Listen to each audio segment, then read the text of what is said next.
लेकिन सुलेमान अलैहिस्सलाम ने जैसे छुरी उस बच्चे के बीचों बीच कमर पे रखी, छोटी औरत जिसका बच्चा था चीख पड़ी, ऐ सुलेमान ला तफअल हाकज़ा वल्लाही हाज़ा हुआ।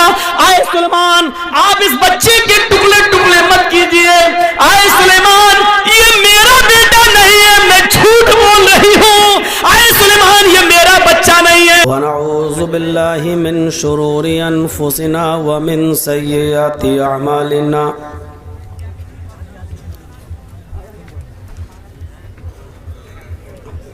मन यहदिहिल्लाहु फला मुज़िल्ल लहु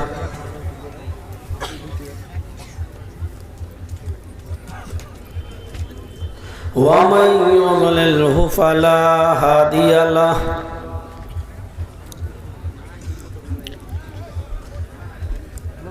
व अशहदु अल्ला इलाहा इल्लल्लाहु वहदहु ला शरीका लहु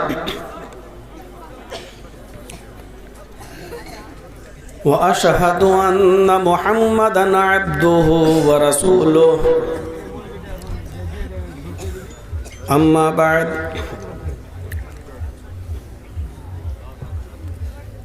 फ़इन्न खैरल हदीस किताबुल्लाह व खैरल हदी हदी मुहम्मदिन सल्लल्लाहु अलैहि वसल्लम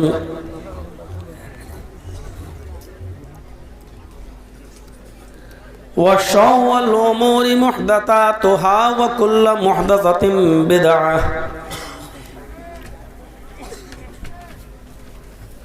व कुल्लु बिदअतिन ज़लालह व कुल्लु ज़लालतिन फिन्नार।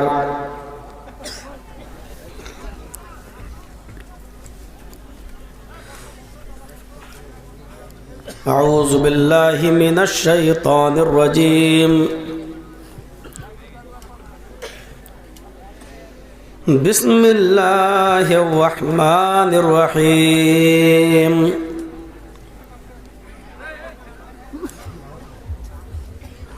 या अय्युहल्लज़ीना आमनु दुखुलू फिस्सिल्मि काफ़्फ़ा।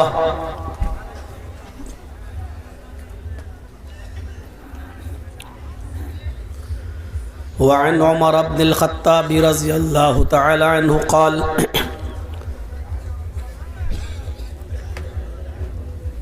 क़ाल रसूलुल्लाहि सल्लल्लाहु अलैहि वसल्लम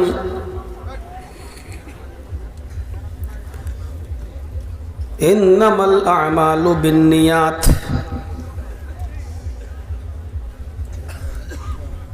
रब्बि इश्रह ली सदरी व यस्सिर ली अमरी वहलुल उक़दतम मिन लिसानी यफ़क़हू क़ौली।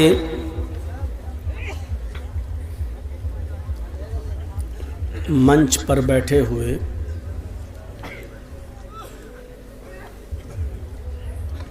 बहुत ही मुअज़्ज़ज़ उलमाए किराम और आपकी इस बस्ती के सम्मानित लोग और दूर दराज से तशरीफ़ लाए हुए इलाके के भी और नज़दीक और दूर से क़ुर्ब व जवार से तशरीफ़ लाए हुए ठंडी और सर्दी की इस रात में अब तक जमकर बैठने वाले हमारे मुअज़्ज़ज़ सामईन हज़रात, एक साइड में बैठी हुई हमारी माँ और बहनों, नौजवानों, अज़ीज़ बच्चों,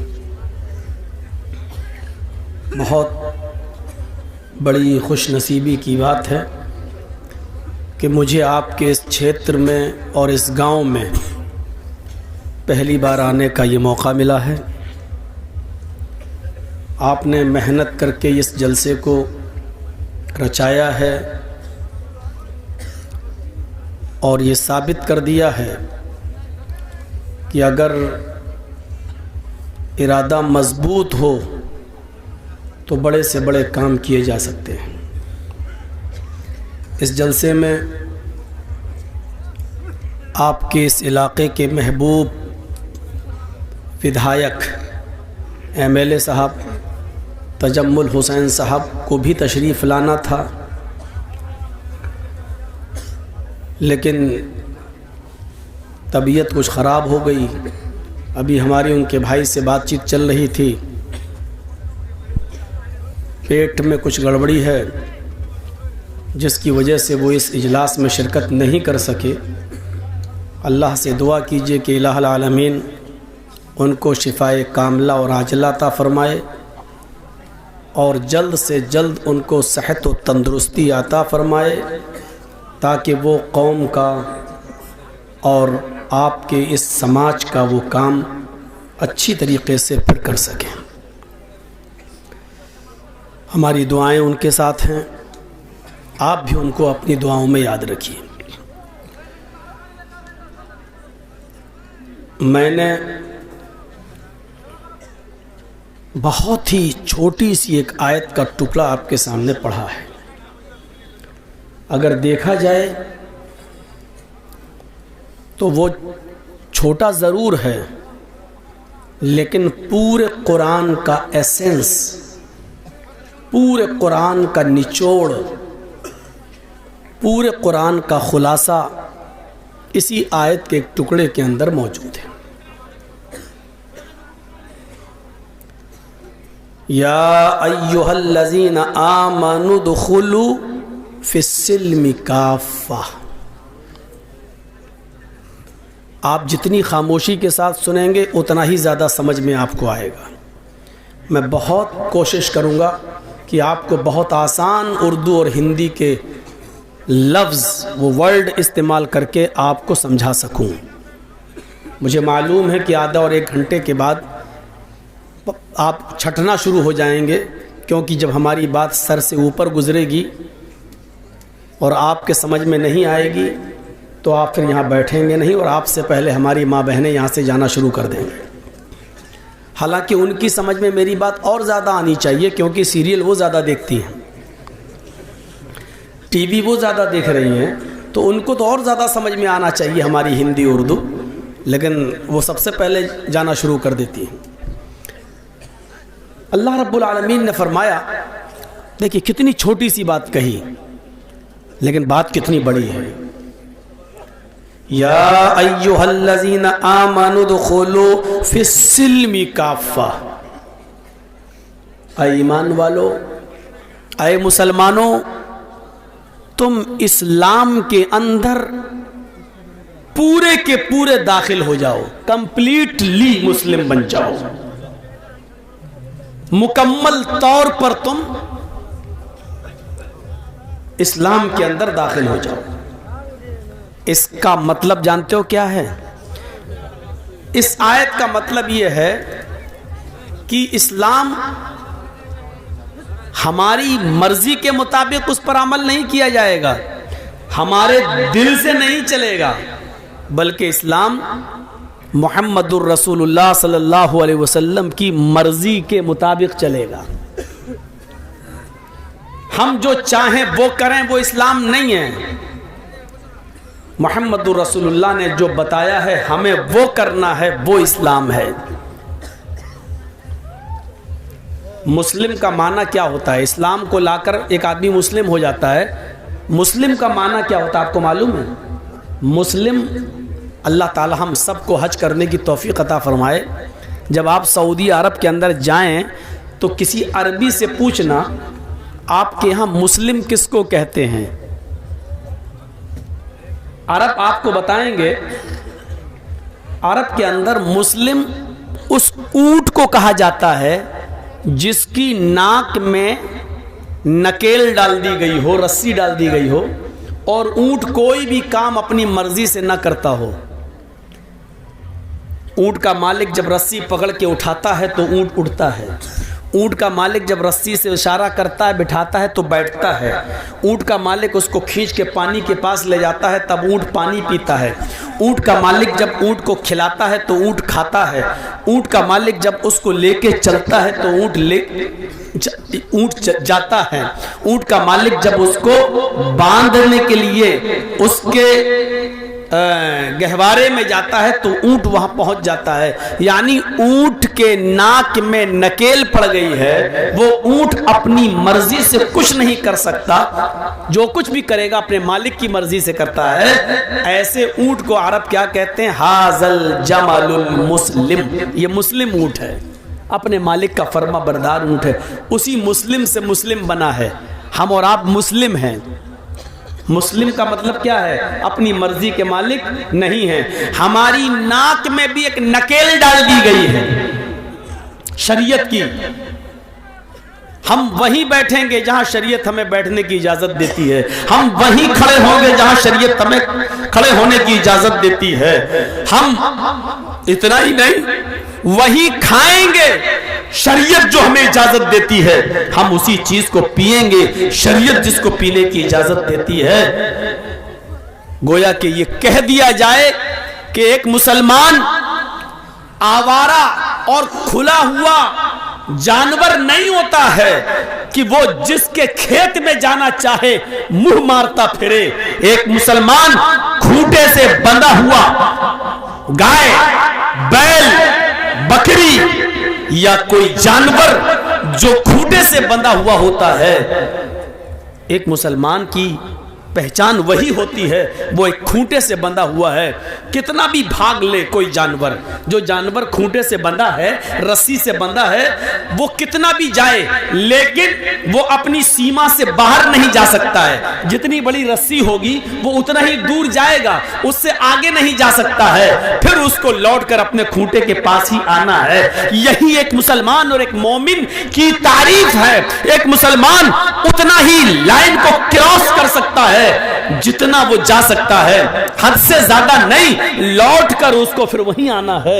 यह है इस्लाम की, और यह है एक मुसलमान की, और यह है एक मोमिन की तारीफ। और जो मन में आता है जो खाता है, मन में आता है वो पीता है, मन में आता है वो वहां जाता है, मन में आता है वो करता है, जुआ भी खेलता है, शराब भी पीता है, चोरी भी करता है। हमारी मां बहनें बेपर्दगी का मुजाहरा भी करती हैं, जब चाहती हैं तब सोती हैं। उनके पास रात में सोने की कोई सीमा नहीं है, वो रात में 2 बजे सोए, 3 बजे सोए, उनकी कोई लिमिट नहीं है, कोई सीमा नहीं है। तो माफ कीजिएगा, ये उस आवारा जानवर की तरह है जो खूंटे से रस्सी तोड़कर भाग गया है। वो जिसके खेत में जाता है, घास चर रहा है, उसकी फसल बर्बाद कर रहा है, वो एक आवारा जानवर है।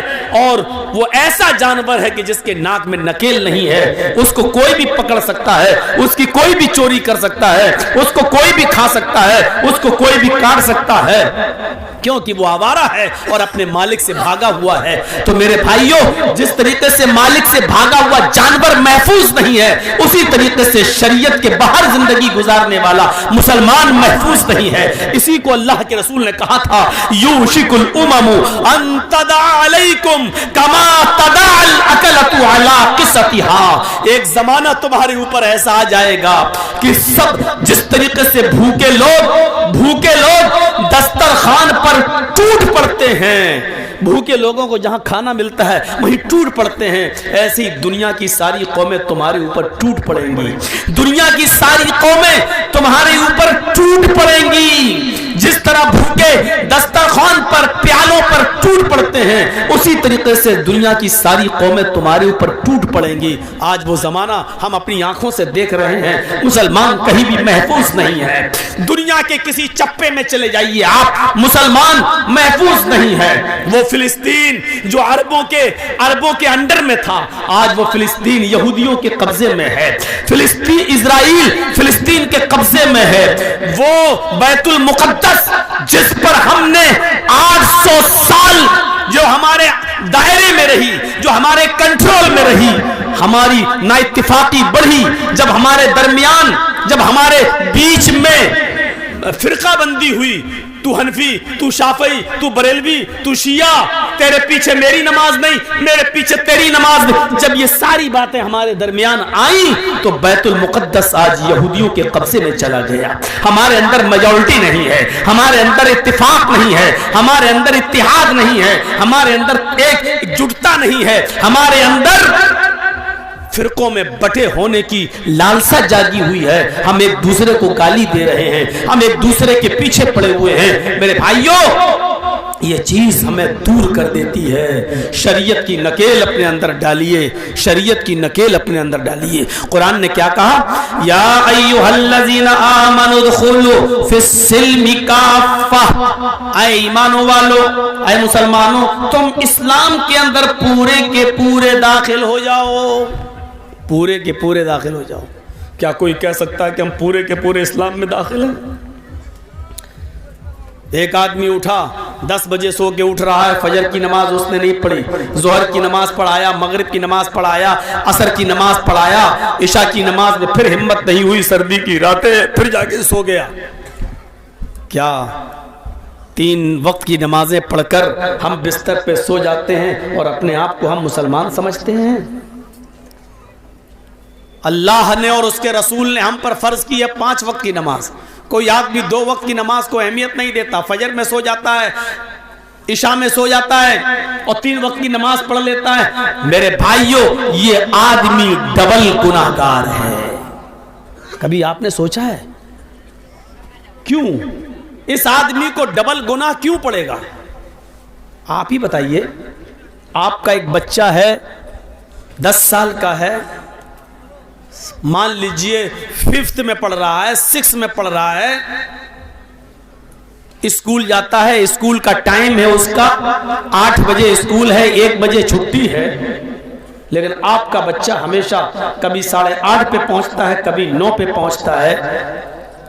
1-2 मरतबा वहां का स्टाफ, वहां के टीचर वार्निंग देंगे, आज लेट कैसे आए हो, सब देर हो गई, 1-2 बार छोड़ देंगे, लेकिन बार बार जब आपका बच्चा 2-3 बार लेट पहुंचेगा तो उसको पनिशमेंट भी मिलेगा, कभी उसको मारा भी जाएगा। आज देर से क्यों आए हो, 2-3 बार मार के छोड़ दिया जाएगा, लेकिन जब वो अपनी आदत बना लेगा और वो बराबर लेट जाएगा तो फिर उसको स्कूल का मैनेजमेंट उसको स्कूल से निकाल देगा।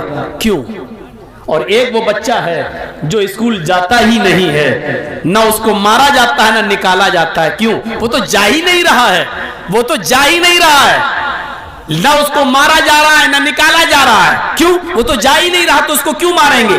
लेकिन जब आपका बच्चा स्कूल जाता है तो उसको कभी मारा भी जाता है और बाद में निकाला भी जाता है, यानी उसको डबल सजा। एक तो ये कि पिटाई भी लगी, दूसरी ये कि उसने आदत बना ली तो उसको निकाला। पढ़ने वाले बच्चे को डबल सजा और जो बिल्कुल नहीं पढ़ रहा है उसको कोई सजा नहीं। तो आपने कभी गौर किया, जो आदमी बिल्कुल नमाज नहीं पढ़ रहा है दुनिया में उसको कोई सजा नहीं है, नहीं पढ़ रहा है, लेकिन जो आदमी 3 टाइम की पढ़ता है 2 टाइम की छोड़ देता है, 4 वक्त की पढ़ रहा है 1 टाइम की छोड़ देता है, ये आदमी अल्लाह की अदालत में डबल मुजरिम है, डबल गुनाहगार है। उसकी वजह यह है कि अल्लाह ने फर्ज की है 5 वक्त की नमाज, ये अपने ऊपर फर्ज कर लिया 3 वक्त की नमाज। अल्लाह ने कहा 5 की पढ़ो, ये 3 की और 4 की पढ़ रहा है। इसको डबल गुनाह इस बात का, एक तो 2 वक्त की नमाज छोड़ रहा है, एक तो गुनाह इस बात का, और दूसरा गुनाह नमाज को अपने मनमाने तरीके से पढ़ रहा है, अल्लाह के कानून को बदलने की सजा, यानी चेंज करने की सजा, क्योंकि अल्लाह ने फर्ज की 5 वक्त की और ये पढ़ रहा 3 वक्त की, इसलिए इसको डबल सजा। ये हमें और आपको सोचना चाहिए। हम अपने मुआशरे में जी रहे हैं, रह रहे हैं, क्या है ये मुआशरा? वो इस्लाम जो सबसे बेहतर मजहब है, हम उसकी कदर नहीं कर पा रहे हैं, हम उसकी कदर नहीं कर पा रहे। हर वक्त जब तक हम इस्लाम में डूबे नहीं रहेंगे, मसलन जर्जीस साहब कुर्सी पर बैठे तकरीर कर रहे हैं, कुर्सी पर बैठने से पहले सोच लेना चाहिए कि कुर्सी पर बैठकर तकरीर करना कोई नाजायज तो नहीं है। जब हम माइक में बोलें तो ये सोच लेना चाहिए कि माइक में बोलना कहीं गुनाह तो नहीं है। आप जो जलसा सुनने के लिए आप बैठे हैं और बिना जरूरत के आप उठ रहे हैं, बैठ रहे हैं और आवाज कस रहे हैं और आपके मुंह से आवाज निकल रही है, तो आपको ये सोच लेना चाहिए कि आवाज निकालने से पहले कहीं जलसा सुनते वक्त, कुरान और हदीस की बातें सुनते वक्त मुंह से बोलना जायज है कि नाजायज है। जब तक हम हर बात पर इस्लाम की फिक्र नहीं करेंगे कि इस्लाम में जायज है कि ना जायज, तब तक हम इस्लाम पर पूरा अमल नहीं कर सकते। हमारा उठना बैठना लेटना सोना जागना खाना पीना सब इस्लामी होना चाहिए। हमारी शादियां इस्लामी होनी चाहिए, हमारा रहन सहन इस्लामी होना चाहिए, हमारे बीवी बच्चे इस्लामी माहौल में रहना चाहिए। ये तमाम चीजें जब तक हम सोचेंगे नहीं। कहा जाता है कि एक आदमी बहुत भूखा था, भूख की वजह से उसको हालत उसकी खराब थी, और उस आदमी से किसी ने पूछा कि दो दो कितने होते हैं? दो दो, दो और दो कितने? उसने कहा 4 रोटी। कभी आपने सोचा है कि उस भूखे आदमी की जबान से 4 रोटी क्यों निकला?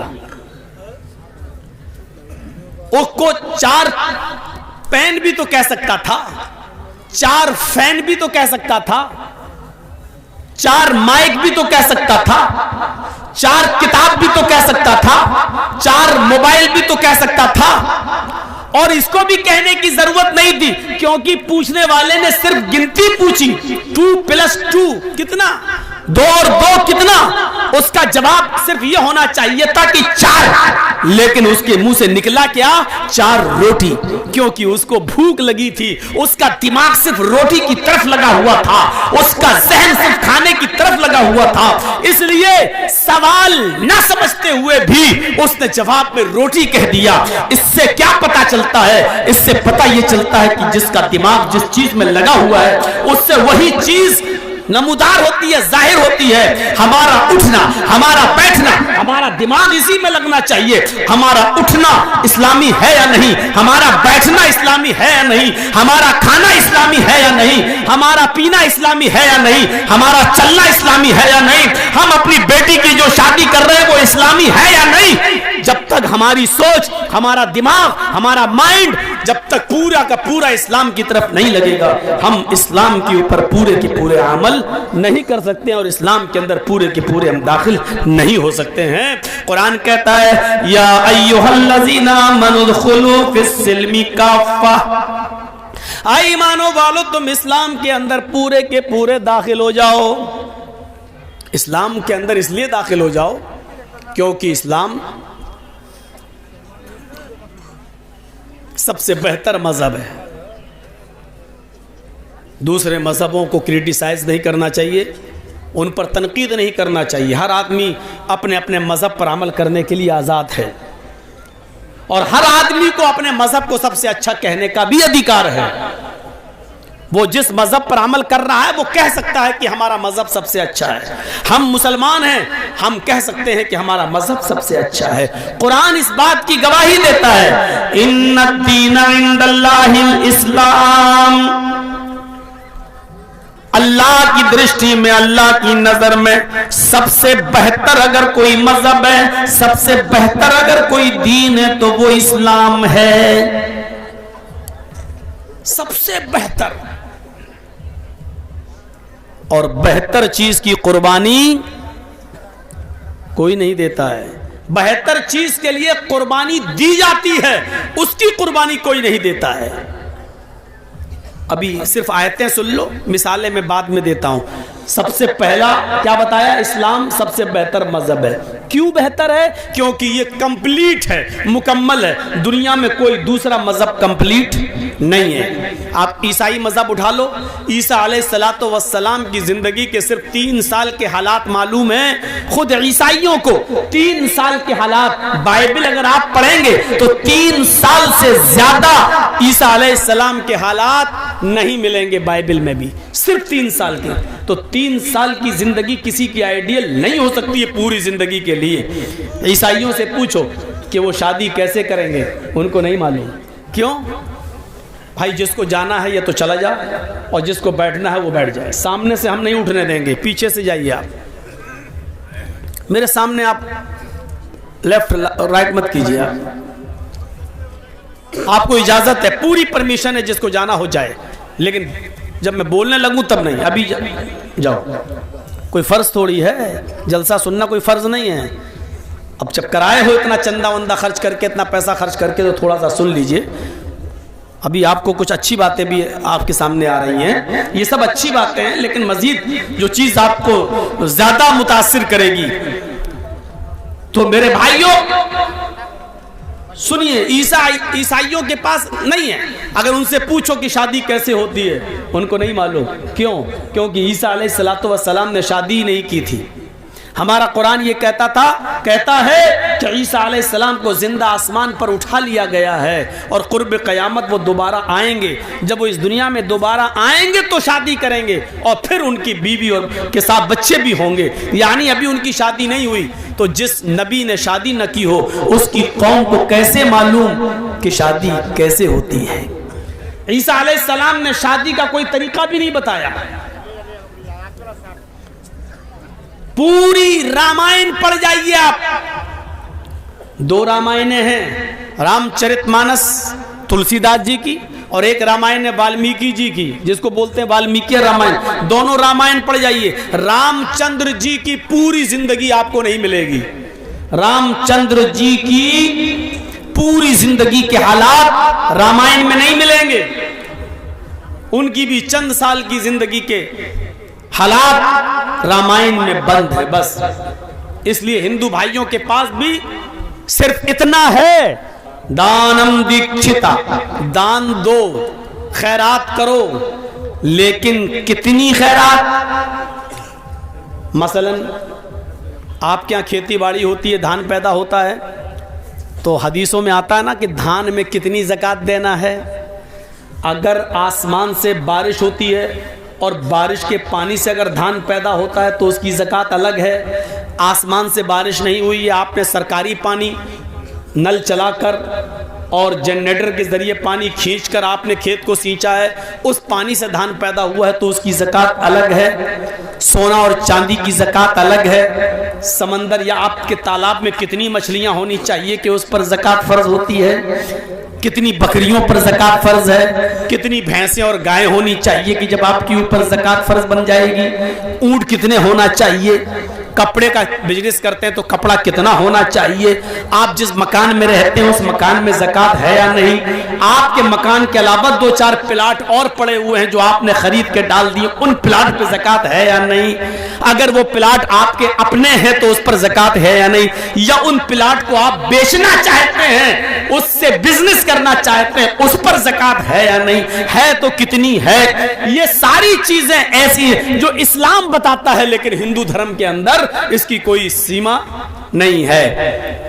नकद है आपके पास तो 1 लाख रुपए में 2,500 रुपए आपके ऊपर ज़कात है। 40 रुपए में 1 रुपया ज़कात है। 100 रुपए में 2.5 रुपया आपके ऊपर ज़कात है। 1000 में आपके ऊपर 250 रुपए ज़कात है। 1 लाख में आपके ऊपर 2500 रुपए नहीं 2,500 रुपए ज़कात है। ये है इस्लाम के अंदर एक सीमा जो हिंदू धर्म के अंदर और ईसाइयत के अंदर आपको नहीं मिलेगी। सिर्फ इतना है, गरीबों की मदद करो, लेकिन कितनी, ये इस्लाम बताता है। तो इसलिए कहा इस्लाम एक मुकम्मल मजहब है, कंप्लीट मजहब है।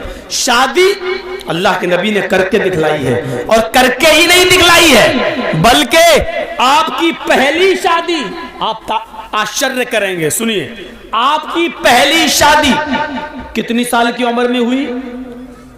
किसी को मालूम है? आप लोगों में 25। लाज रख ली दोस्त आपने। और किससे हुई? खदीजा रजी अल्लाह ताला अन्हा से। उनकी उम्र कितनी थी? 40। अल्लाह के नबी ने ये शादी करके बतला दिया है कि कम उम्र का लड़का बड़ी उम्र की औरत से शादी कर सकता है और ये कोई नाजायज नहीं है। और सुनिए, खदीजा जो उम्र में 15 साल बड़ी थी अल्लाह के रसूल से, नबी अकरम से, अल्लाह के रसूल सबसे ज्यादा प्यार भी उन्हीं से करते थे। ये चीज ना ईसाइयत में मिलेगी ना हिंदू धर्म के अंदर मिलेगी। सिर्फ इतना लिखा है पति और पत्नी में प्रेम होना चाहिए बस, लेकिन प्रेम कैसा, उसकी मिसाल कैसी? रामचंद्र जी सीता से कितना प्यार करते थे, आज तक रामायण पढ़ जाइए आपको नहीं मिलेगा। अगर प्यार करते होते तो रावण लेके ना भागा होता। 14 साल का वनवास ले लिया था रामचंद्र जी ने, अपनी पत्नी को छोड़ गए, 14 साल के लिए जंगल में चले गए। साहब पत्नी की देखरेख कौन करेगा, कौन देखरेख करेगा? तो ये मैं क्रिटिसाइज नहीं करना चाहता हूं और होना भी नहीं चाहिए, लेकिन बताना मैं ये चाहता हूं कि बीवी घर में अकेली, रामचंद्र जी का कोई पुत्र तो था नहीं भाई। 14 साल तुम जंगल में रहोगे तो बेटा कहां से आएगा, बेटी कहां से होगी, औलाद कहां से आएगी? तो ये सब चीजें सोचने की हैं। तो रामचंद्र जी के ने 14 साल का वनवास ले लिया। उधर रावण जो है उनकी पत्नी को लेके भाग गया। जो भी हुआ वो अलग बात है कि सीता जी अच्छी थी, नेक थी, अपने रामायण के मुताबिक उन्होंने रावण को हाथ नहीं लगाने दिया, और रावण ने भी बहुत चाहते हुए भी उनको बदनाम नहीं होने दिया। बदनाम करना चाहता था लेकिन नहीं कर सका, और सीता को अपने आप को पाक साफ, अपनी कौम के सामने पाक और साफ साबित करने के लिए आग में कूदना पड़ा, छलांग लगानी पड़ी, ये बताने के लिए कि रावण के साथ मेरा कोई ताल्लुक और मेरा कोई संबंध नहीं। ये सारी चीजें आप देखिए आप और पढ़िए आप। इधर हजरत आयशा के ऊपर भी इल्जाम लगता है, इधर हजरत आयशा के ऊपर भी तोहमत लगती है जिना की, लेकिन हजरत आयशा को अल्लाह के नबी उनके घर पहुंचा देते हैं, आपने इल्जाम नहीं लगाया। हाँ, अब आप सुनिए। तो मैं कह ये रहा था कि इस्लाम एक मुकम्मल मजहब है, एक मुकम्मल कंप्लीट दीन एक इस्लाम कौन है? इस्लाम है। इस मजहब के अंदर आपको कंप्लीटली नहीं मिलेगी। अल्लाह के रसूल ने 25 साल की उम्र में 40 साल की खदीजा के साथ रहकर पूरी दुनिया को दिखा दिया कि देखो मुझसे 15 साल उम्र में बड़ी औरत, उसके साथ कैसे रहा जाता है। बुढ़ापे की कोई शिकायत नहीं आई है, बल्कि जब तक खदीजा जिंदा रही, नोट कीजिएगा मेरी बात, जब तक खदीजा जिंदा रही इतना प्यार किया अल्लाह के रसूल ने खदीजा से, और खदीजा ने भी इतना प्यार दिया नबी अकरम को कि अल्लाह के रसूल ने कोई दूसरी शादी खदीजा की जिंदगी में नहीं की। आपने और शादियां की हैं, लेकिन कब? खदीजा के इंतकाल के बाद। लेकिन खदीजा जब तक जिंदा रही तब तक आपने दूसरी शादी नहीं की। और जानते हो ये चीजें आपको रामायण और गीता में नहीं मिलेंगी, ईसाइयत में नहीं मिलेंगी। जब खदीजा का इंतकाल हो गया और आपने 1-2 शादियां और कर ली और आयशा भी आपकी जिंदगी में आ गई, तो आप ताज्जुब करेंगे। एक दिन कुर्बानी का दिन था, यहां से आप देखिए, एक दिन बकरीद का दिन था, कुर्बानी का दिन था, आपने जानवर ज़िबा किया और ज़िबा करने के बाद उसका गोश्त पककर जब हजरत आयशा सिद्दीका ने अपने हस्बैंड को दिया, अल्लाह के नबी को दिया, कुर्बानी के गोश्त की पहली बोटी अल्लाह के नबी के पास आती है। आपने प्याला उठाया और उस गोश्त की बोटी को लेकर जैसे ही मुंह में लगाते हैं, खाते नहीं है, उसको वापस कर देते हैं और आंखों में आंसू आ जाते हैं। रोते हुए पूछा अम्मा आयशा ने, मेरे सरताज क्या हुआ? अरे अल्लाह के नबी आपको ये क्या हो गया है? तो अल्लाह के नबी जवाब देते हैं, आयशा आज मुझे खदीजा की याद आ रही है। खदीजा इस दुनिया में नहीं है, इंतकाल कर चुकी हैं, लेकिन इंतकाल के बाद जबकि हजरत आयशा एक जवान बीवी नबी के पास बैठी है, लेकिन नबी अकरम गोश्त नहीं खा रहे हैं। क्या कहते हैं? आयशा आज मुझे खदीजा की याद आ रही है, खदीजा जिंदा होती तो वो भी मेरे साथ बैठकर खाना खाती, मेरे साथ बैठकर गोश्त तनावुल फरमाती। पूरी दुनिया को बता दिया, आए नबी की जिंदगी पर लांछन लगाने वालों, आए मोहम्मद साहब की जिंदगी पर जुल्म करने वालों, इल्जाम लगाने वालों, ये नबी का प्यार था कि अपने से 15 साल बड़ी औरत के साथ इस तरह रहे कि उसके इंतकाल के बाद भी उसको भूल नहीं सके, इंतकाल के बाद भी उसको भुला नहीं सके। खदीजा इस दुनिया में नहीं है, लेकिन अल्लाह के रसूल अपने दिल से खदीजा को नहीं निकाल सके। फरमाया आयशा जब तक खदीजा की सहेलियों को गोश्त नहीं पहुंच जाएगा मैं नहीं खाऊंगा। फिर आपने जानवर के गोश्त के टुकड़े किए, उसकी बोटियां बनाई और पैकेट बना बनाकर आपने खदीजा की सहेलियों को पहुंचाया, और खदीजा की सब सहेलियों को जब गोश्त पहुंच गया तब अल्लाह के नबी ने गोश्त खाया। तो प्रैक्टिकल करके अगर बताया तो किसने बताया? इस्लाम ने। इसलिए मैं कहता हूं कि दुनिया का कोई मजहब कंप्लीट नहीं है, कंप्लीट अगर कोई मजहब है तो इस्लाम है। और इसीलिए कुरान ने क्या कहा? अल-यौमा अकमलतु लकुम दीनकुम व अतममतु अलैकुम निअमती व रज़ीतु लकुमुल इस्लाम दीना। आए मोहम्मद सल्लल्लाहु अलैहि वसल्लम, आज मैंने तुम्हारे इस दीन को मुकम्मल कर दिया। अल यौमा अकमलतु लकुम दीनकुम, आज मैंने तुम्हारे लिए तुम्हारे इस दीन को मुकम्मल कर दिया। व अतममतु अलैकुम निअमती, और अपनी नेमतों का इत्माम कर दिया, अपनी नेमतें हमने पूरी कर दी। व रज़ीतु लकुमुल इस्लाम दीना, और मैं आज तुम्हारे इसी दीन इस्लाम से राजी और खुश हो गया। दुनिया के किसी मजहब के अंदर आपको कंप्लीट होने का सबूत नहीं मिलेगा। अगर मुकम्मल कोई मजहब है, देखिए बैठो कैसे, इस्लाम बताता है।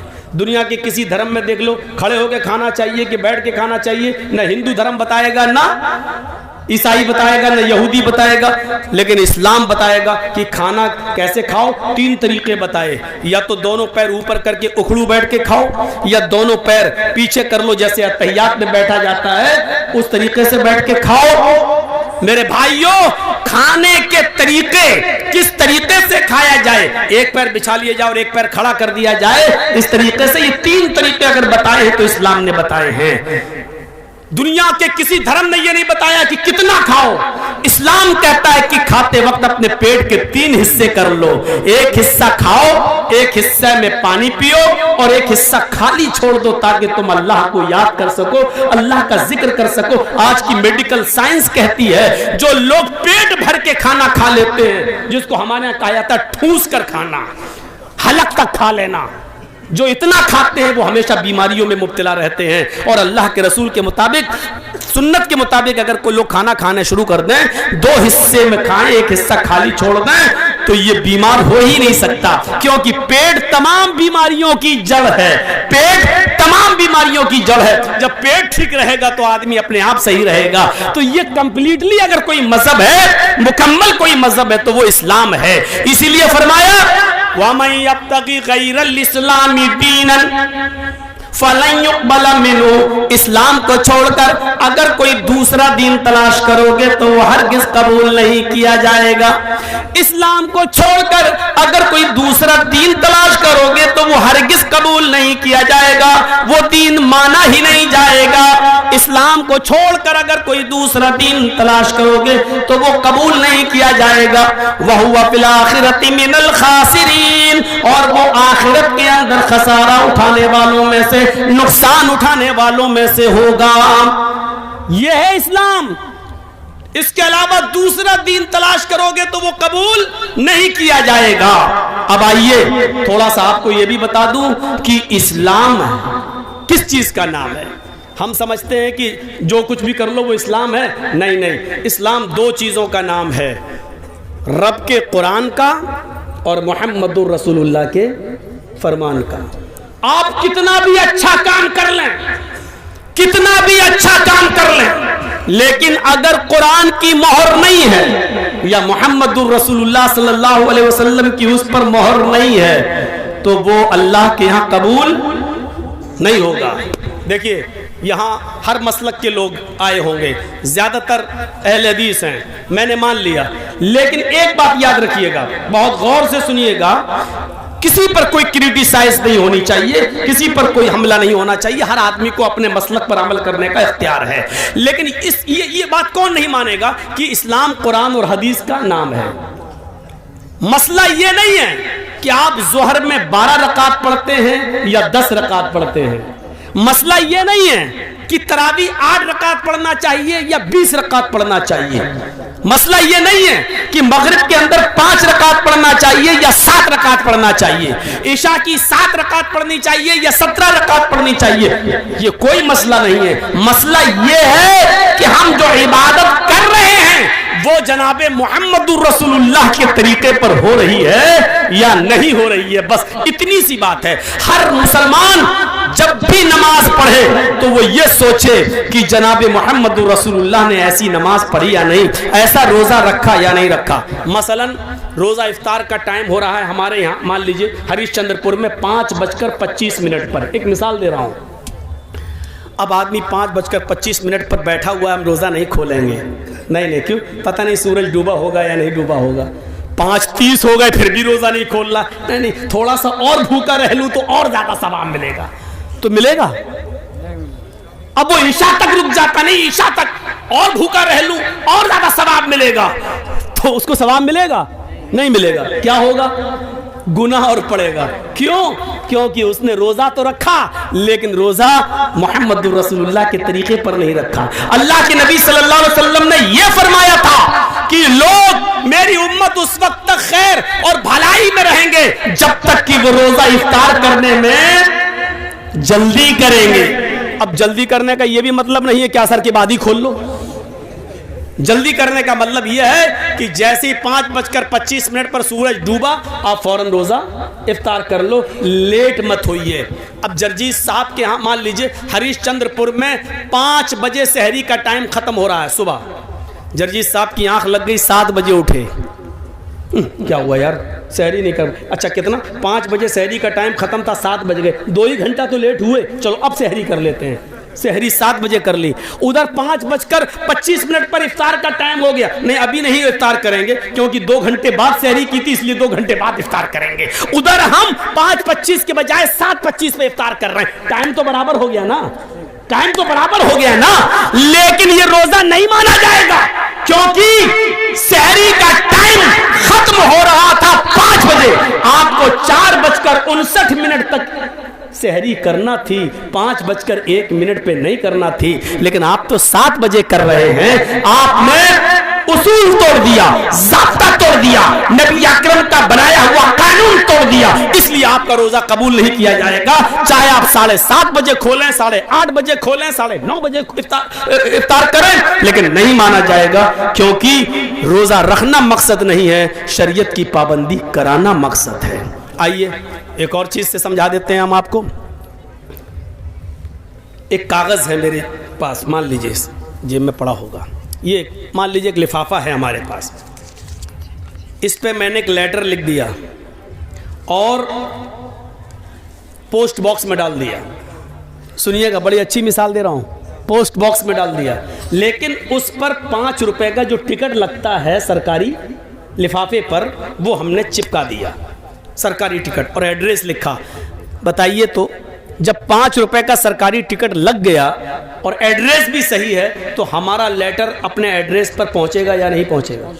पहुंच जाएगा। सरकारी टिकट नहीं लगाया लेकिन लिफाफा हमने 1000 रुपए का खरीद लिया, बहुत खूबसूरत है, डिजाइनदार है, बहुत अच्छा है, कागज बड़ा उम्दा है, उसकी कीमत 1000 है, उस लिफाफे पर हमने लेटर लिखकर रख दिया लेकिन सरकारी टिकट 5 रुपए का नहीं लगाया, तो क्या वो अपने एड्रेस पर पहुंचेगा? नहीं पहुंचेगा, और पहुंचेगा तो बैरिंग बन जाएगा, आपसे वसूल कर लिया जाएगा 10 गुना। नहीं पहुंचेगा, क्यों? क्योंकि उस पर सरकारी मोहर नहीं लगी है, सरकारी टिकट नहीं लगा है। तो पता चला कि 5 रुपए का सरकारी टिकट लग गया तो पहुंच जाएगा, 1000 का खरीद लिया लेकिन सरकारी टिकट नहीं लगा तो नहीं पहुंचेगा। इसी तरीके से जोहर की नमाज 10 नहीं 12 पढ़ लो, 12 नहीं 12,000 पढ़ लो, मगरिब की नमाज 5 नहीं 7 पढ़ लो, 7 नहीं 7,000 पढ़ लो, तरावी 8 नहीं 20 पढ़ लो, 20 नहीं 20,000 पढ़ लो, लेकिन उस पर सरकार की मोहर नहीं है, यानी जनाबे मोहम्मद रसूलुल्लाह की मोहर नहीं है, तो वो हमारी नमाज अल्लाह के यहां कबूल नहीं होगी। मेरे भाइयों, रकातों की तादाद का कोई मसला नहीं है, मसला यह है कि अल्लाह ने कुरान में क्या कहा है, माताकुमुर रसूल फखुज़ूहु व मा नहाकुम अन्हु फंतहु। रसूल तुम्हें जो दे, जिसने माँ को समझ लिया वो सब कुछ समझ गया। आज पूरी तकरीर मेरी समझ जाओगे अगर माँ को समझ लिया। माँ ये वाली माँ नहीं जिसके पेट से बच्चे पैदा होते, ये माँ नहीं, माँ अताकुमुर रसूल। यहाँ इस आयत में जो लफ्ज़ माँ आ रहा उसको मैं कह रहा हूँ, माँ अताकुमुर रसूल फखुज़ूहु। माँ के 2 माना हैं, जहन में रखिएगा, दिमाग में, माइंड में। माँ के कितने माना हैं? यहाँ इस जगह 2। पहला माना जो, और दूसरा माना जितना। माँ अताकुमुर रसूल का पहला तर्जुमा क्या होगा? माँ अताकुमुर रसूल, रसूल जो दे वो ले लो। सुनिएगा क्या मतलब हुआ, माँ अताकुमुर रसूल, रसूल जो दे वो ले लो। और दूसरा माँ का तर्जुमा यहां ये होगा, माँ अताकुमुर रसूल, रसूल जितना दे उतना ले लो। मतलब समझ रहे हो क्या? ना उसमें ज्यादा कर सकते हो ना उसमें कम कर सकते हो। अगर मगरिब की 3 रकात दी है फर्ज तो 3 ही पढ़ना है। अब अगर कोई 5 पढ़ ले तो गुनाहगार होगा। अल्लाह के रसूल ने वुजू बनाने का हुक्म दिया तो 3 बार हाथ धुलने को कहा, 3 बार कुल्ला करने को, 3 बार नाक में पानी डालने को, 3 बार चेहरा धुलने को। अब कोई आदमी कहे यार मैं 4 बार धुल लेता हूं, जितना ज्यादा धुलो उतना ज्यादा चेहरा साफ होगा, जितना ज्यादा हाथ धुलो उतना ज्यादा हाथ साफ होगा, जितना ज्यादा पैर धुलो उतना ज्यादा पैर साफ होगा। तो माफ कीजिएगा, जो आदमी आज़ाए वुजू को 4 बार या 5 बार धुलता है तो उसका वजू होगा नहीं। सुन्नत के खिलाफ करने पर उसकी नमाज रद्द कर दी जाएगी और उसको गुनाह पड़ेगा। क्यों? क्योंकि अल्लाह के रसूल ने जितना दिया था इसने उतना नहीं लिया, बल्कि नबी के दिए हुए को कम समझा, इसलिए उसने ज्यादती कर दी, अपनी तरफ से बढ़ा दिया अपनी तरफ से। तो नबी जो दे वो ले लो और जितना दे उतना ले लो। और इतना याद रखना, गलती बड़े बड़ों से हुई है। कोई आदमी दुनिया में ये नहीं कह सकता कि हमसे खता नहीं हो सकती है। इस्लाम जानबूझकर खता करने को गुनाह करार देता है, लेकिन अनजाने में, मसलन हम बहुत पढ़े लिखे, एक मिसाल दे रहा हूं, मान लीजिए मैं बहुत पढ़ा लिखा लेकिन हमको तहकीक करने में कोई गलती हो गई, लेकिन इल्म हो जाने के बाद कि सही चीज़ ये है, हम जो है वो गलत है, तो फिर सही चीज़ आ जाने के बाद हमको गलत चीज़ को छोड़ना पड़ेगा, हमें गलत चीज़ को तर्क करना पड़ेगा। इल्म हो जाने के बाद कि हम उस पर जमे हुए हैं तो वो ठीक नहीं है। आइए मैं तुम्हें लेके चलता हूं एक ऐसे मंजर की तरफ, आपको बड़ी हंसी आएगी, आपको बड़ा मजा भी आएगा, लेकिन मजा देने के लिए और हंसाने के लिए मैं आपको तकरीर नहीं कर रहा हूं। यहां आपको बुखारी शरीफ की एक हदीस का वाकया सुनाने जा रहा हूं, लेकिन इस वाकये में यह आपको थोड़ी सी मुस्कुराहट आ जाएगी। 2 कदीम सहाबा हैं और सफर कर रहे हैं। एक का नाम है हजरत अम्मार और एक का नाम है हजरत उमर फारूक का तो नाम बहुत अच्छी तरह जानते हो, और अम्मार का भी नाम जानते हो कि हजरत सुमैया के बेटे हैं अम्मार। वो सुमैया जिनको शर्मगाह में नेज़ा दाखिल कर दिया गया था और इस्लाम में पहली जो शहीद हुई थी खातून ओ। अब सुन लीजिए आप मेरी बात। अब जिसका पेशाब लग रहा हो वो उसको भी रोक लो, यहीं पर मत जाने दो यार, ये बार बार उठ रहे हैं मेरे सामने। असल में बात ये नहीं है, मेरे सामने उठना गलत नहीं है। एक बार हैदराबाद में मैं तकरीर कर रहा था तो कोई मेरे सामने से उठा तो मैं समझा पेशाब करने जा रहा है। वो पेशाब करने के बजाय वो सीधा मेरे माइक आके पकड़ के फेंक देता है, और उसके बाद में लाठी डंडे और टमाटर अंडे चले वहां फेंके गए। तो मुझे वही मेरे दिमाग में भरा हुआ है, जब भी सामने से कोई उड़ता तो मुझे डर लगता है कि ये माइक पकड़ने ना आ रहा हो। अब वही दिमाग है। मैंने कहा नहीं, वो भूखा आदमी, उससे पूछा 2 क्या कहता 4 रोटी। तो जो दिमाग में भरा होगा वही है ना, तो मेरे दिमाग में ये भरा है। जो भी सामने से उठता है मैं समझता हूँ ये माइक पकड़ने तो नहीं आ रहा है। जैसे अभी मौलाना मेरे कान में बोले तो मुझे यही लगा, कहीं कुछ लगा मुझे, लेकिन वो कान में बोल दिए, समझा दिए, ठीक है। तो सुनिए, एक थे अम्मार और एक थे उमर, दोनों सफर में थे। अब मैं अपनी स्पीड थोड़ी स्लो कर रहा हूं, आपको तभी आप समझ पाएंगे। दोनों सफर कर रहे हैं और रात में जंगल से गुजर हो रहा है। सोचते खतरनाक जानवर हैं, इसलिए इसी जंगल में सो लिया जाए, आराम कर लिया जाए। उन्होंने अपनी अपनी चादर बिछाई और सो गए। फजर की नमाज में दोनों को उठना था, फजर की नमाज में दोनों को उठना था। बड़ा दिलचस्प वाकया सुना रहा हूं, आपको भी मजा आएगा, सुनिए। और जिनको मसला मालूम नहीं होगा वो मसला भी जान जाएंगे। दोनों को फजर की नमाज में उठना था और दोनों फजर की नमाज के वक्त उठे, लेकिन दोनों ही जुम्बी हो गए। जुम्बी समझते हैं?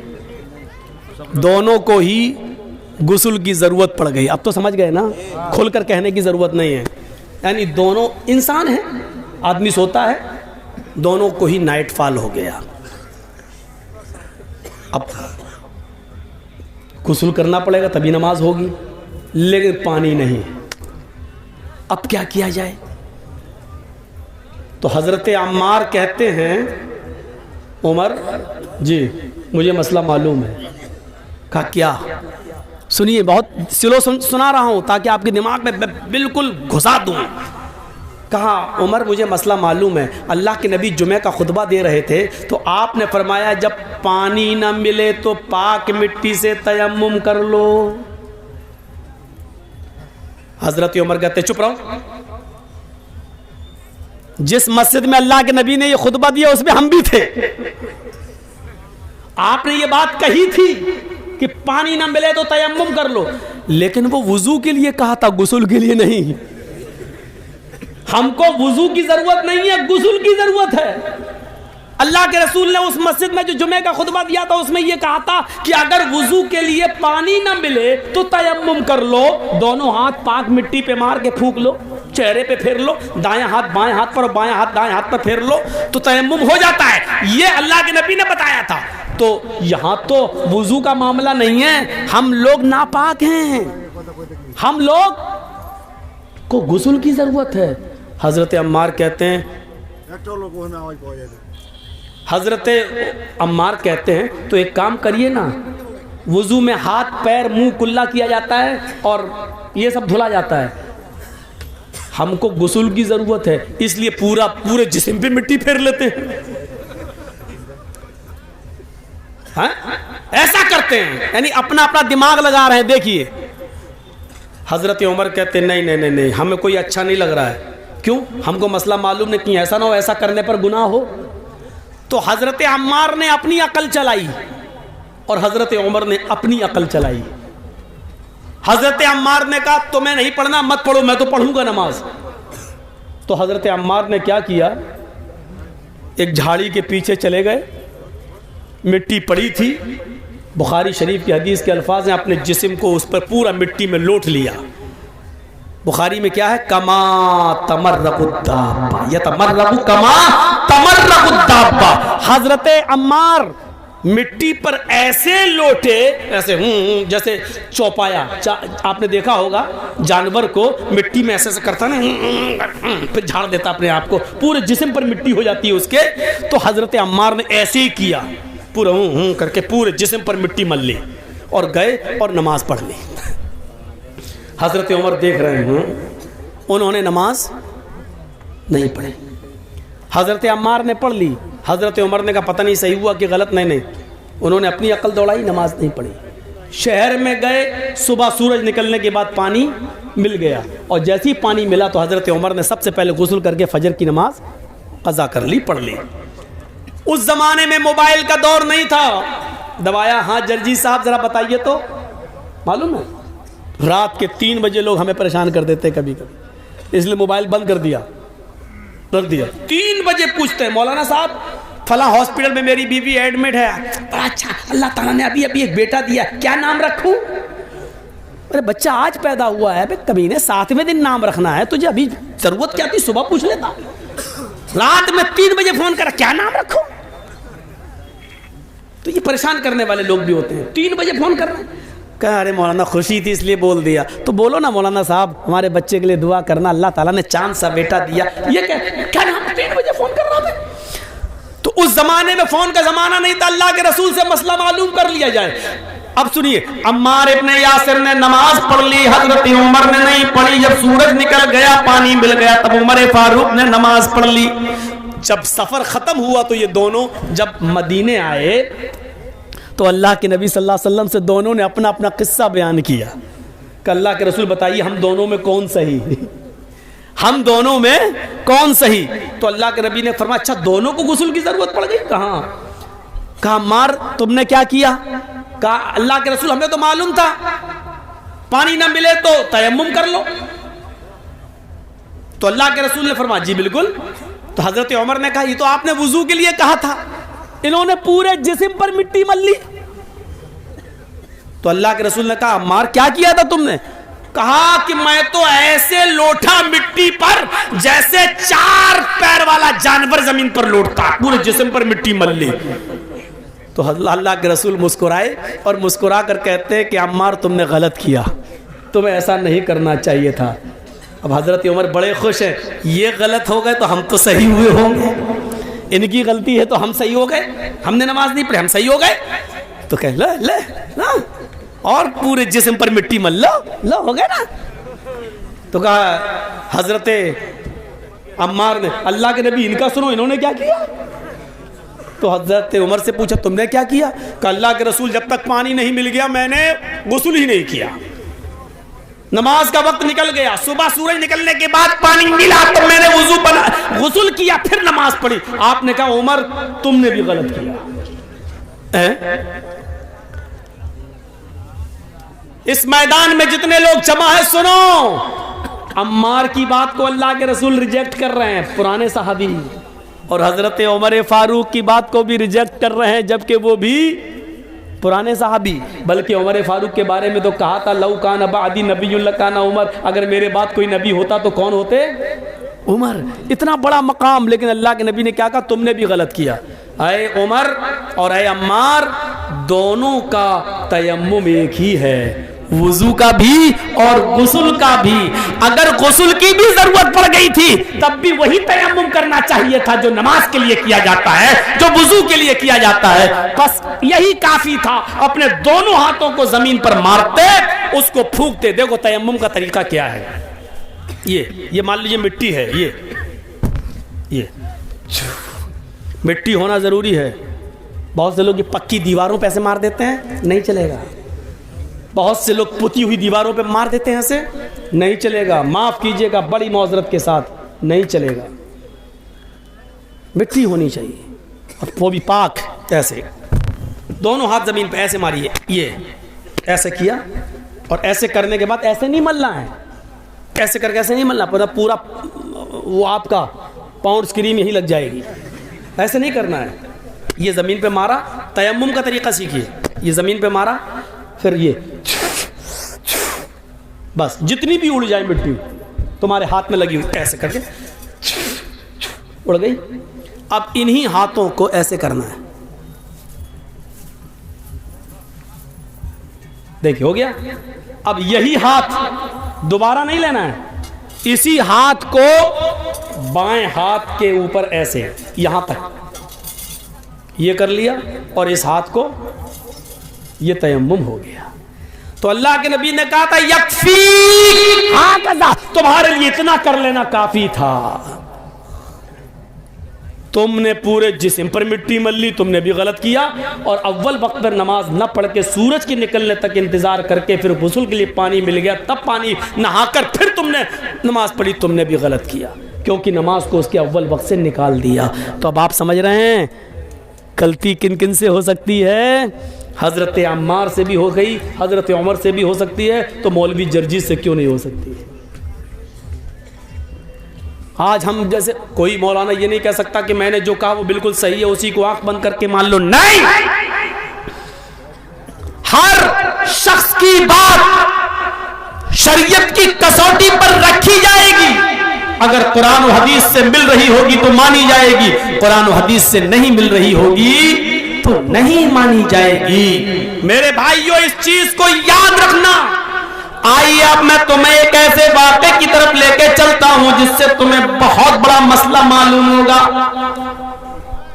हजरत उमर फारूक खुतबा दे रहे हैं, सुनिए।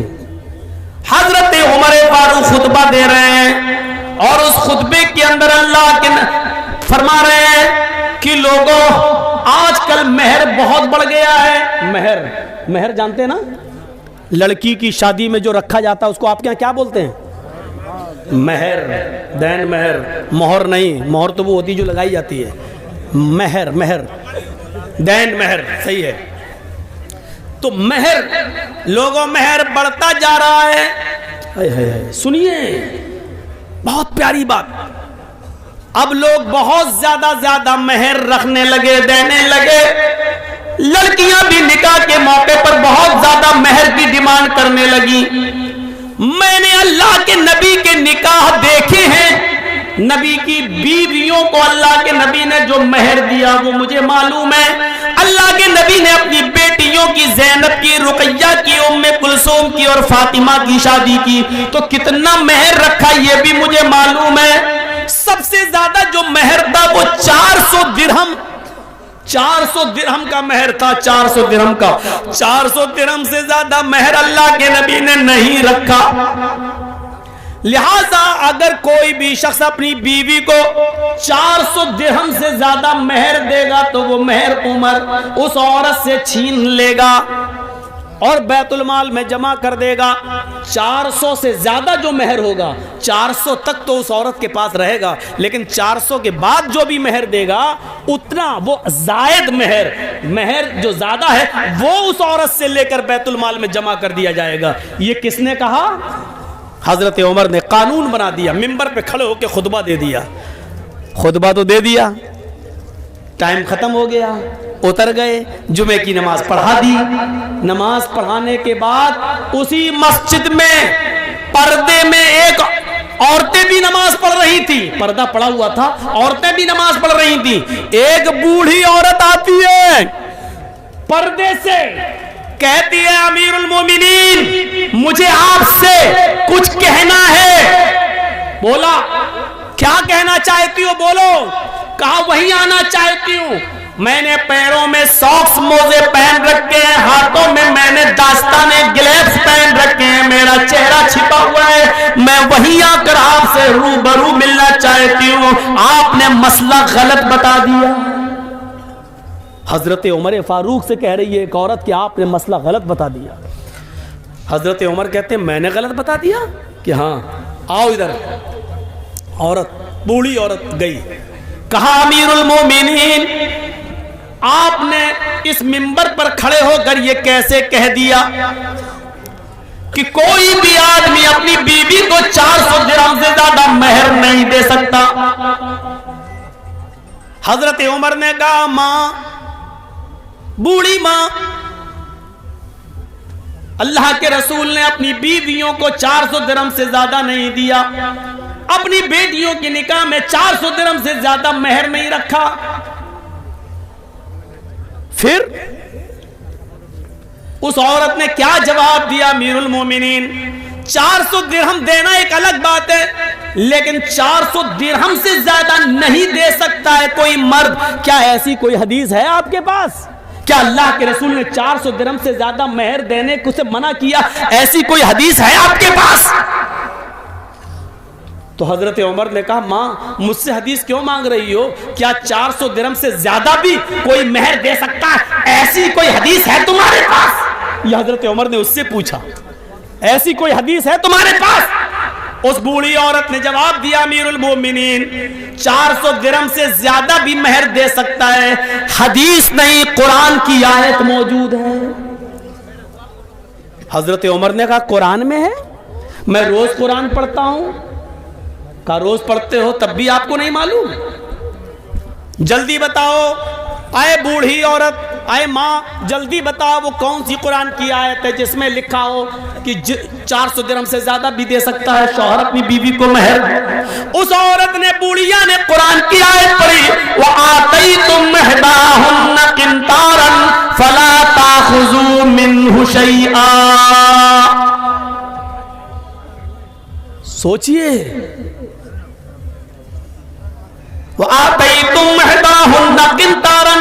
तुम में से कोई भी शख्स अपनी बीवी को ढेर सारा माल देना चाहे तो दे सकता है, जितना चाहे उतना दे सकता। किंतारा, खजाने के खजाने दे सकता है, महल दे सकता है, मकान उसको दे सकता है, प्रॉपर्टी दे सकता है, जमीन दे सकता है, जायदाद दे सकता है, महर में उसके नाम पूरा का पूरा फ्लैट बुक कर सकता है, उसके नाम कर सकता है। जो शौहर अपनी बीवी को महर में जो देना चाहे दे सकता है। फला ताखुजू मिन्हा शैया, फिर तुम उसमें से कुछ भी लेने का हक नहीं रखते।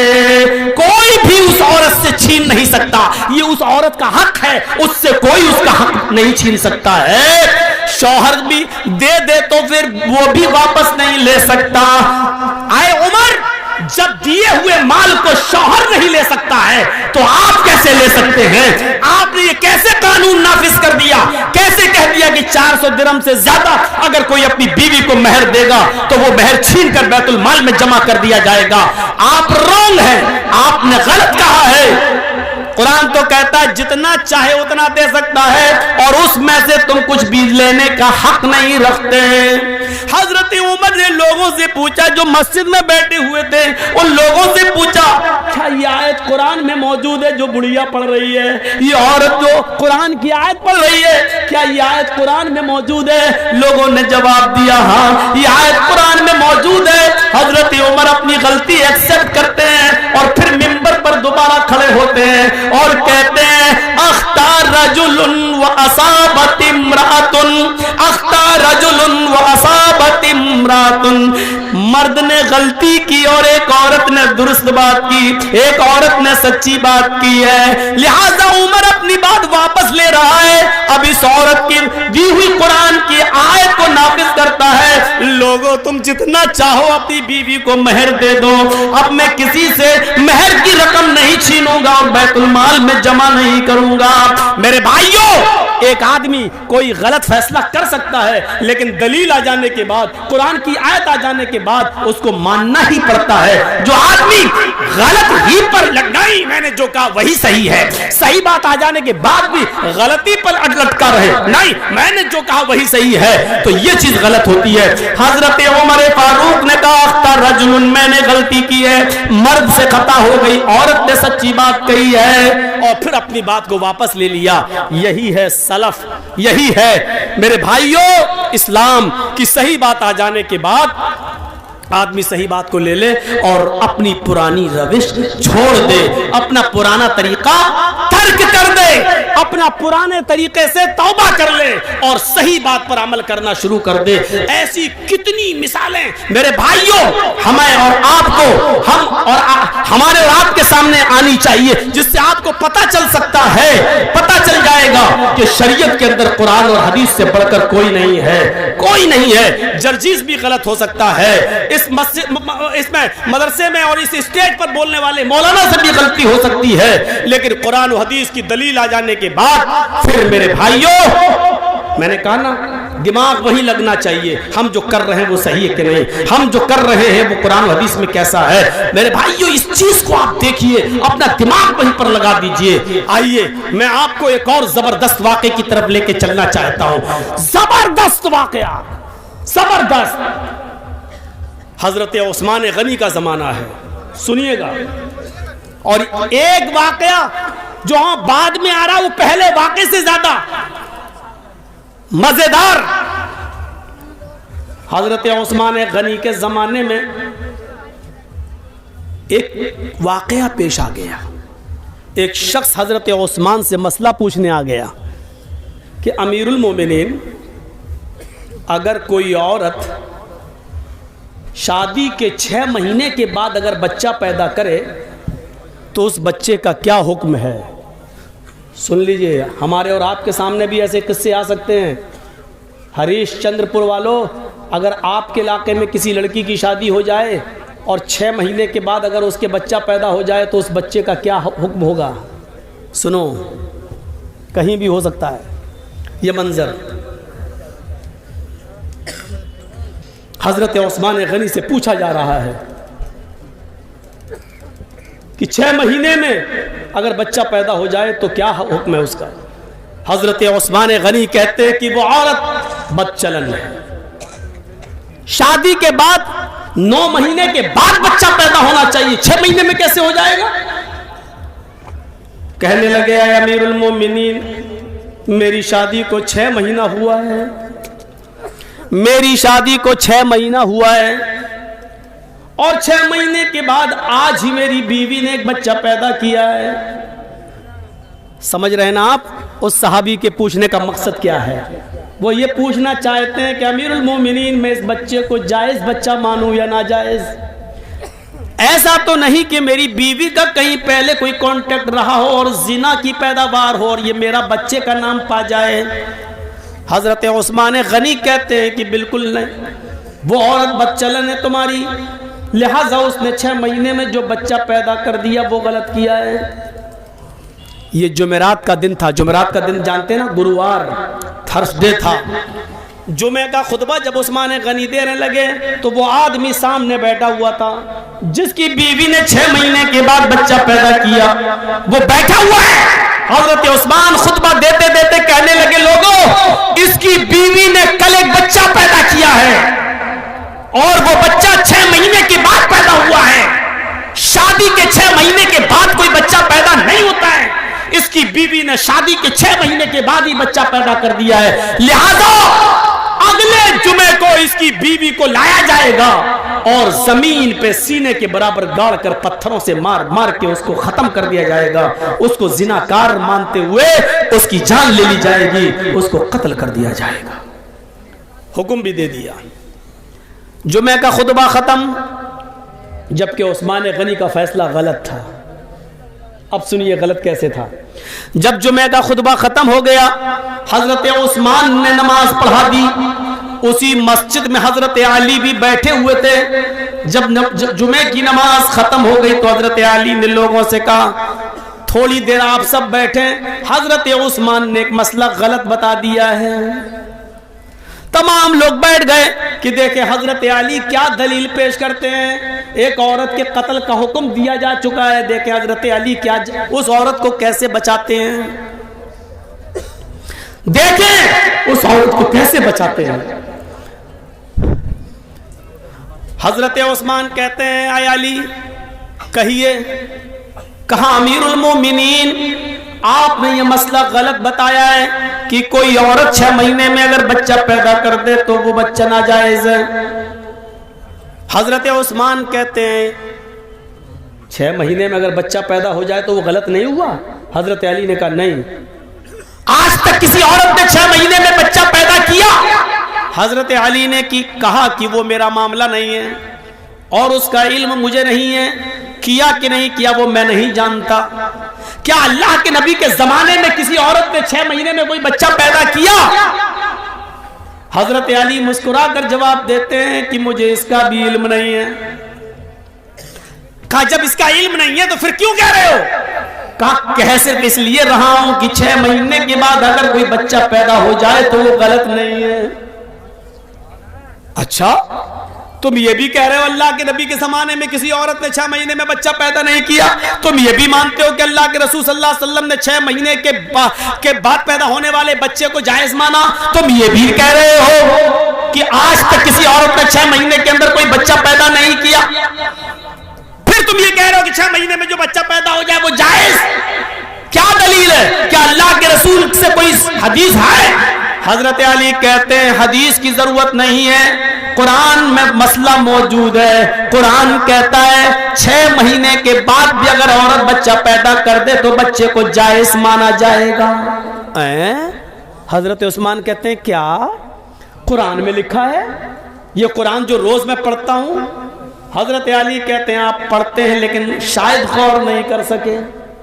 हजरत उस्मान ने कहा, लोगो दलील मांगो अली से। हजरत अली ने कहा, दलील सुनो। अब दलील सुनिए और सुनो, गीत बहुत सुन चुके हो, गाने बहुत सुन चुके हो, इधर उधर की लफाजियां बहुत सुन चुके हो। जलसा में चंदा लिया है कुरान के नाम पे, हदीस के नाम पे कि जलसा होगा, कुरान हदीस की बातें होंगी। अब जब कुरान और हदीस सुनाई जा रही है तो सुनकर इस जलसे को हलाल करो, वरना यहां बैठना भी आपका हलाल नहीं होगा। सुनो, हजरत अली दलील दे रहे हैं। दलील क्या? दलील हाय उस्मान, अल्लाह ताला फरमाता कुरान में, वल्वालिदातु युरज़िअना औलादहुन्ना हौलैनि कामिलैन। अभी जो कह रहा था ना हालात के ऊपर बोलो, उससे पूछो कुरान की ये कौन सी आयत है, किस पारे में, तो नहीं बता पाएगा। वल्वालिदातु युरज़िअना औलादहुन्ना हौलैनि कामिलैन। तर्जुमा सुनिए, मीनिंग सुनिए, ट्रांसलेट सुनिए। माएं अपने बच्चों को दूध पिलाएं मुकम्मल 2 साल। मैं किसी को भी खड़ा करके पूछ सकता हूं कितने साल दूध पिलाएं मां? 2 साल। 1 साल में कितना महीना होता है? 12। 2 साल में कितना हुआ? 24। मां अपने बच्चे को कितना दूध पिला सकती है? 24 महीना। 2 साल कामिलैन मतलब मुकम्मल, कंप्लीट, यानी 2 साल तक पिला सकती है, 2 साल से 1 दिन भी ज्यादा नहीं। पहले छुड़ा सकती है, 2 साल से पहले दूध छुड़ा सकती है, लेकिन 2 साल के बाद 1 दिन भी ज्यादा पिलाने की इजाजत नहीं है। बच्चा पैदा हुआ 6 महीने में, और दलील क्या दे रहे हैं हजरत अली? मां अपने बच्चे को दूध पिलाए 2 साल। ये दलील है? ये दलील है? अब सुनिए हजरत उस्मान क्या कहते हैं हंसते हुए, अली ये तो दूध पिलाने की इद्दत बता रहे हो, दूध पिलाने की मुद्दत बता रहे हो कि दूध पिलाएं 2 साल तक। यहां दूध पिलाने पे ऐतराज नहीं है, हमने किसी को मना नहीं किया कि 2 साल तक दूध ना पिलाएं। बात यह है कि 2 साल बच्चा 6 महीने के बाद पैदा हो जाए फौरन तो वो बच्चा जाए, उसकी दलील दो। हजरत अली कहते हैं वहीं आपको ला रहा हूं। पहले तो ये बता दूं कि दूध पीने की मुद्दत कितनी है? 2 साल 24 महीने। मान रहे ना कि हाँ, कौन मना करेगा? कुरान की आयत 24 महीना दूध पीने के है ना, कहाँ? अच्छा चलो दूसरी दलील ले लो। कहा दो, जल्दी दो, 6 महीने में बच्चा पैदा हो जाए जायज, जल्दी दो दलील। हजरत अली ने दलील पलट दी, बस कुरान की दूसरी आयत पेश कर दी। मां अपने बच्चे का दूध छुड़ाएं 2 साल में। पहली जगह क्या था? पिलाएं 2 साल तक। दूसरी आयत में क्या है? छुड़ाएं 2 साल में। बात तो एक ही है। इधर से कान पकड़ो चाहे इधर से कान पकड़ो, बात तो एक ही है ना। 2 साल तक पिलाओ या 2 साल के अंदर अंदर छुड़ाओ, दोनों सूरतों में बात एक ही है। हजरत उस्मान कहते हैं मुझे बेवकूफ समझ रखा है क्या? अरे पिलाएं 2 साल तक या छुड़ाएं 2 साल में, बात तो एक ही है। कहा हम आपको मजबूत कर रहे हैं ताकि आप पलट ना जाएं। 2 साल मान रहे ना क्या? हाँ। 24 महीने मान रहे ना? हाँ। ये किसकी इद्दत है, मुद्दत है? का दूध पिलाने की। दूध पिलाने की मुद्दत 2 साल है ना क्या? हाँ। अब सुनो तीसरी दलील जिसमें अल्लाह ने हमल और दूध छुड़ाने की दोनों की गिनती को और मुद्दत को एक साथ बयान कर दिया है। कुरान में तीसरी जगह अल्लाह ने फरमाया वह हमलूहु, हमल देखिए, वह हमलूहु व फिसालुहु सलासून शहरन, वह हमलूहु व फिसालुहु, औरत के हमल की, औरत के हमल की और दूध छुड़ाने की मुद्दत 30 महीने है। कितना? सलासून शहरन। कितना महीना? 30, 10, 20, 30, कितना हुआ? 30 महीना। आए उस्मान, 30 महीना किसकी मुद्दत है? हजरत उस्मान कहते हैं हमल की और दूध छुड़ाने की। क्या मानते हो ना? दोनों की मुद्दत कितनी है? का 30 महीना। 30 महीने में 24 महीने आप अलग कर दो दूध छुड़ाने के या दूध पिलाने के, ये दोनों की मुद्दत है ना 30, और अल्लाह दूध पिलाने की मुद्दत 24 महीने बता चुका है, यानी 24 महीने तक बच्चा दूध पी सकता है। तो 24 महीने 30 में से आप माइनस कर देंगे, 30 में से 24 को माइनस करो तो कितना बचा? हजरत उस्मान कहते हैं 6 का वह हमलुहु, यही हमल की मुद्दत है। वहमलुहु व फिसालुहु सलासून शहरन, यही हमल की अकल्ले मुद्दत है। यानी औरत कम से कम 6 महीने के बाद बच्चा पैदा अगर करती है तो वो बच्चा जायज माना जाएगा, वो बच्चा नाजायज नहीं माना जाएगा। 6 महीने से पहले अगर कोई बच्चा पैदा करती है औरत तो वो बच्चा नाजायज माना जाएगा, वो बच्चा हराम माना जाएगा। लेकिन 6 महीने के बाद अगर कभी भी बच्चा पैदा करती है तो वो बच्चा जायज है। ओफो, एक चीज और बताऊंगा आपको कि गलती किसी से भी हो सकती है। हजरत सुलेमान और दाऊद अलैहिस्सलाम के जमाने में, दाऊद बाप है, सुलेमान बेटे हैं। एक किस्सा, एक वाकया पेश आ गया, बुखारी शरीफ की हदीस है। देखिए, दाऊद अलैहिस्सलाम भी नबी हैं और सुलेमान अलैहिस्सलाम भी नबी हैं। एक औरत, 2 औरतें अपने अपने, दोनों के पास एक एक बच्चा था और एक एक बच्चा दोनों लेकर निकली। उनका गुजर एक जंगल से हो रहा था। दोनों औरतें जंगल में थोड़ा आराम करने लगी। जंगल में एक भेड़िया आया, बुखारी शरीफ की हदीस है। एक भेड़िया आया और उस भेड़िए ने एक औरत के बच्चे को बड़ी औरत जो थी, एक छोटी थी एक बड़ी थी, बड़ी औरत का बच्चा भेड़िए ने मुंह में दबाया, ले गया और फाड़ के खा गया। यानी बड़ी औरत के बच्चे को भेड़िया खा गया। बुखारी शरीफ की हदीस सुनिए, मंजर देखिए। लेकिन बड़ी औरत ने जब देखा कि मेरा बच्चा तो मर गया, इस इलाके में किसी को क्या मालूम कि कौन किसका बेटा है। जब लोग आए तो उस औरत ने फौरन, बड़ी औरत ने फौरन कह दिया, ये छोटी औरत के गोद में जो बच्चा वो मेरा बच्चा है, इसका बच्चा भेड़िया खा गया, ये तो मेरा बेटा है। मामला बढ़ गया।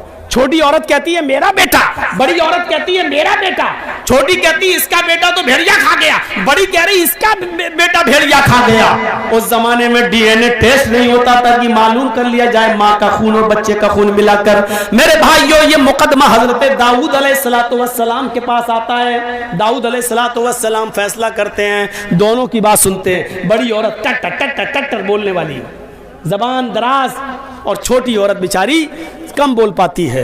ये भी एक कला, इस कला को भी बहुत से लोग सीखने की कोशिश कर रहे हैं। झूठ ऐसा बोलो कि पता भी न चले कि, और झूठ भी हो पता भी न चले। जैसे मौलाना जर्जिस को पुलिस ढूंढते हुए यहाँ आ जाए, स्टेज पर यहाँ मिल जाए, और वो मुझे पहचानती ना हो, मुझे पहचानती ना, और मुझसे ही पूछ रही हो, मौलाना जर्जिस को देखा, मौलाना जर्जिस को देखा। जर्जिस साहब स्टेज से नीचे कूद गए, स्टेज से नीचे कूद गए। हाँ, क्या पूछ रहे थे? पुलिस वाले से पूछने लगे, क्या पूछ रहे थे? अरे मैं पूछ रहा हूं मौलाना जर्जिस को देखा? अभी तो यहीं थे स्टेज पर, अभी तो यहीं देखा था, अभी यहीं थे, स्टेज पर थे बस। अब पुलिस वालों ने अभी स्टेज पर थे, तब कहां चला गया? झूठ, पकड़ पकड़ पकड़। देखा जाए तो ये झूठ है, लेकिन झूठ ऐसा है कि पता नहीं, अभी तो स्टेज पे थे, हकीकत में अभी स्टेज पे थे, अब कूद गए, स्टेज पे नहीं है। पुलिस वालों ने पूछा कहां थे? वो मौलाना जर्जिस को देखा। जर्जिस से ही पूछ रहा, जर्जिस को देखा? जर्जिस साहब कह रहे नहीं, अभी तो यही थे।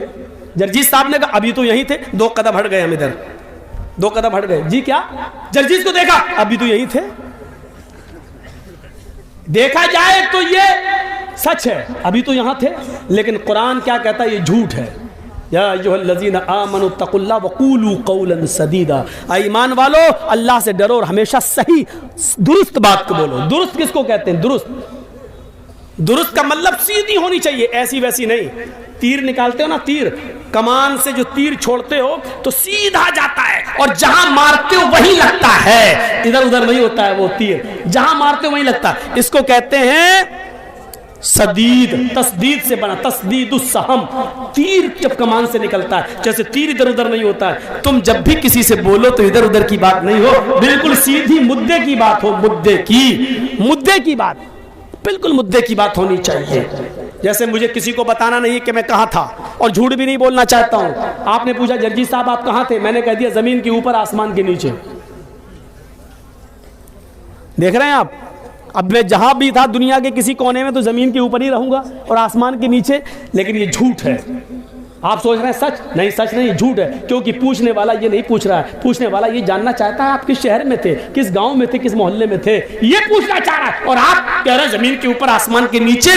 तो ये शानदार, इसको बोलते हैं शानदार झूठ, इसको बोलते हैं शानदार झूठ। राहत इंदौरी ने यही कहा था, उसको कोई काम आता हो या ना आता हो, लेकिन झूठ बड़ा शानदार बोलता है। यानी झूठ पता नहीं चलेगा, लेकिन वो झूठ होगा। तो मेरे भाइयों, दाऊद अलैहिस्सलाम ने दोनों औरतों की बात सुनी। बड़ी औरत जिसका बच्चा भेड़िया खा गया, वो टर टर टर टर बोलती चली जा रही थी। दाऊद अलैहिस्सलाम ने फैसला कर दिया ये बच्चा बड़ी औरत का है। बड़ी औरत बच्चा लेके चली गई, जबकि बड़ी औरत का बच्चा नहीं था। दाऊद अलैहिस्सलाम से गलती हो गई, बड़ी औरत का बच्चा नहीं था। 10 दिन 15 दिन गुजर गए। 10-15 दिन के बाद दोनों औरतें फिर लड़ने लगी। छोटी औरत कहती है अल्लाह के वास्ते मेरा बेटा मुझे दे दे, मेरी रातों की नींद उड़ गई है, इस बच्चे के बिना मुझे नींद नहीं आती है, मेरी पिस्तानों में दूध है, मैं इस बच्चे को पिलाती हूँ, मेरा बच्चा मुझे दे दे। फिर भीड़ लग गई, बड़ी औरत उसका बच्चा नहीं देना चाहती। लोगों ने कहा क्या बात है? कहा दाऊद अलैहिस्सलाम फैसला कर चुके, फिर भी उसकी बात नहीं मानती। दाऊद अलैहिस्सलाम कहीं गए हुए थे, मामला इतना बड़ा कि ये मुकदमा अब उनके बेटे सुलेमान अलैहिस्सलाम के पास आ गया। सुलेमान अलैहिस्सलाम ने दोनों की गुफ्तगू को सुना, कहा कि सुनो मेरे बाप ने फैसला कर दिया। कहा तुमने इसके फैसले, मेरे बाप के फैसले को क्यों नहीं माना? छोटी औरत से कहा। छोटी औरत ने कहा कैसे मान लूं जब बेटा मेरा है? सुलेमान अलैहिस्सलाम ने कहा फिर मेरा भी फैसला नहीं मानोगी? अगर मैं आज भी कोई फैसला कर दूं तो फिर जिसके हक में होगा वो खुश हो जाएगा, तुम्हारे अगर हक में नहीं गया तो तुम उसको नहीं मानोगी। कहने लगी कैसे बताऊं कि ये मेरा बेटा है? सुलेमान अलैहिस्सलाम ने कहा लाओ मैं सच्चा फैसला करता हूं। देखिए एक जज की ड्यूटी क्या होती है, अगर फैसला सही नहीं हो रहा हो तो डरा भी सकता है। सुलेमान अलैहिस्सलाम ने कहा लाओ तो मैं इस बच्चे के बारे में सच्चा फैसला करता हूं। जमीन पर लिटा दिया, कहा जी बिस्किन छुरी लाओ। छुरी आ गई। सुलेमान अलैहिस्सलाम ने कहा तुम कहती हो मेरा बेटा, तुम कहती हो मेरा बेटा, एक फैसला हो जाता है उस फैसले को मानती नहीं हो, दूसरे के पास फैसला करने आई, मैं कैसे मान लूं कि मेरा फैसला तुम मान लोगी? लिहाजा इसका फैसला यही है कि मैं इस बच्चे को बीच से काट देता हूं, 2 टुकड़े कर देता हूं, कमर से इस बच्चे को काटना शुरू करता हूं, इसको 2 टुकड़े कर देता हूं, एक टुकड़ा छोटी औरत को दे दूंगा और एक टुकड़ा बड़ी औरत को दे दूंगा।